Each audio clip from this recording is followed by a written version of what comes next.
Pour rappel, quand vous mangez des glucides, féculents par exemple, les pâtes, les céréales se transforment en sucre dans votre sang et se transforment en glycogène au sein de vos muscles. Le problème, c'est que quand vous consommez trop peu de glucides, ces cas-là, vos muscles sont appauvris en glycogène. Et donc, vous avez une perte d'énergie qui peut apparaître. Le fait de manger, par exemple, une pizza le samedi soir, ça va vous permettre un regain d'énergie et aussi de restocker votre glycogène. Maintenant, on va parler des inconvénients et surtout après avoir fait ce repas. Parce que vous savez tous, et surtout ceux qui font des régimes, que le pire, c'est qu'une fois qu'on a mangé ce repas, le soir ou le lendemain, la culpabilité.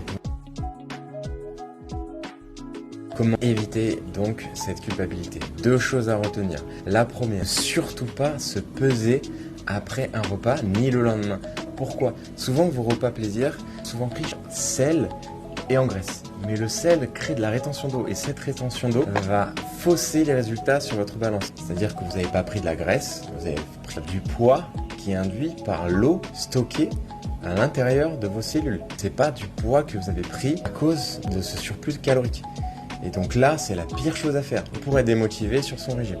Donc enlevez ça à votre tête. J'ai tout bousillé en mangeant ma pizza et en fait, du coup, tout ce que j'ai fait avant, ça sert à rien. Ça, c'est vraiment la pire chose que vous pouvez faire. Pour d'autres conseils, comme d'hab, abonne-toi, tu connais.